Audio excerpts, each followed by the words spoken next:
What isn't often spoken of is that we're in a great spiritual battle, and what we need in the spiritual battle is spiritual discernment. There's more than meets the eye. Our call needs to be, open my eyes, O Lord, to the wondrous things of your law, and also open my eyes to the unseen things so that we can actually discern what's going on with the principalities around us. Discernment is simply distinguishing between good and evil. What is it? It's a spiritual gift. In 1 Corinthians 12, it says that the Holy Spirit gives us the ability to discern spirits. There are different aspects of discernment. One is being able to distinguish between truth and error. The other is between the seen and the unseen world. First thing, distinguishing between truth and error. Solomon, he was the wisest man who ever lived. What did he ask for? The gift of discernment, distinguishing between good and evil. Adam and Eve, they were actually tricked, deceived by the serpent, because he said that you would be like God, knowing good and evil. But what actually happened is they knew good and evil intimately and lost the ability to discern what good and evil was. What Solomon actually asked for was to be reinstated with that ability that Adam and Eve once had. That is why he's the wisest man. Interpretation is actually a practice that involves discernment. Spiritual things are spiritually discerned. The Bible and life are actually spiritual issues. We need the Holy Spirit and the Bible to be able to discern things. The Holy Spirit leads us into truth, and Jesus said, "Sanctify them by your truth. Your word is truth." Truth builds upon truth and is progressive. In Isaiah, it actually says that we're supposed to do it precept upon precept, precept upon precept, line upon line, line upon line. We're actually supposed to give a little here and a little there. Truth is also progressive.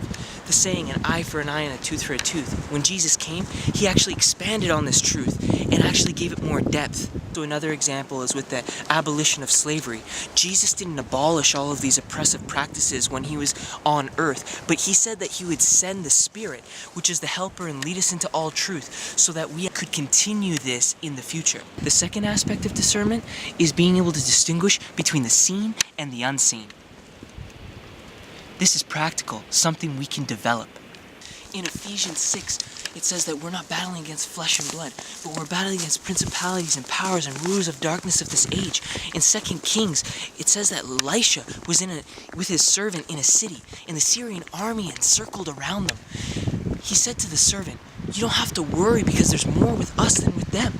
The servant thought he was crazy, but then Elisha prayed, and God answered his prayer and opened the servant's eyes, and he saw all of these fiery chariots around him that he did not see before because he had spiritual discernment. We might not be able to see the angels as Elisha's servant did, but in 1 Thessalonians and 1 John, it says that we're supposed to test the spirits. How do we test the spirits? It's by knowing the different characteristics. In Galatians 5, it talks about the workings of the flesh and the fruit of the Spirit are the things of God, and the workings of the flesh is sin and the things of the devil. A way of detecting the spiritual realm are when things are scary or when things are holy.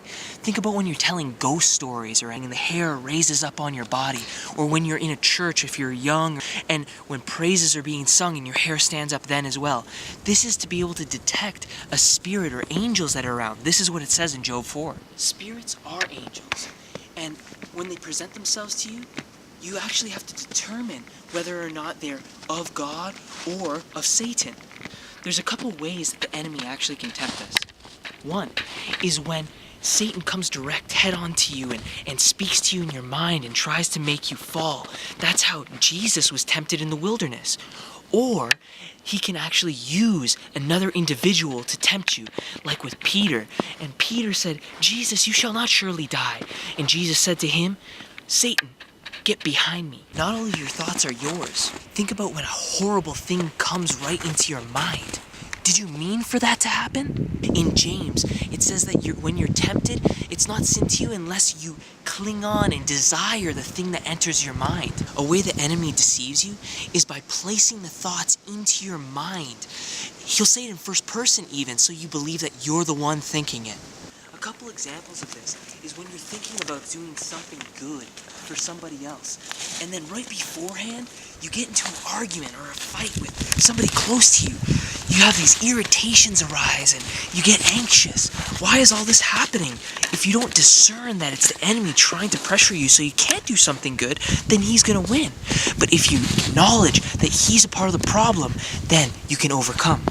If you fall and you start getting into a fight and you say something hurtful to the other individual, something pops into your mind, something that he said in the past, and then all of a sudden it comes back, and then you start meditating and dwelling upon these irritations and all the things that are making you angry at him, and then you lash out upon him. He might not even know where it's coming from, the person, but it's coming from the enemy, so he can distract you. After you mess up, you fall or you sin, then you're plagued with this guilt. Even if you apologize and ask for forgiveness for the person or to God, it just keeps on reoccurring, just being forced, repeating in your mind.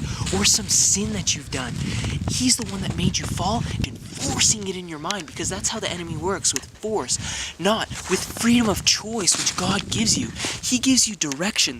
The voice of God will give you direction. And then when you accept that, he'll give you more direction and lead you. He'll guide you instead of forcing you to think or do. When you're forced to think about something and it's being repeated in your mind, that most likely is the enemy. Over again, he's wanting to conform you, and the way he's doing that is by tempting you over and over and over again. Do this, do that. Whatever you don't want to do, he's making you think about it constantly. How to receive it? Anyone can ask God for it in prayer. In Proverbs chapter 1-3, it actually says that God has understanding, knowledge, wisdom, and discernment. All we have to do is cry out to him. We just have to claim that the Spirit will lead us into all truth.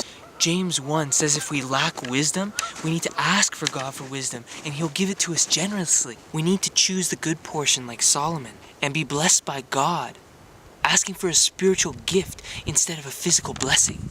We live in a world marked by the unseen, and it is crucial to understand this reality.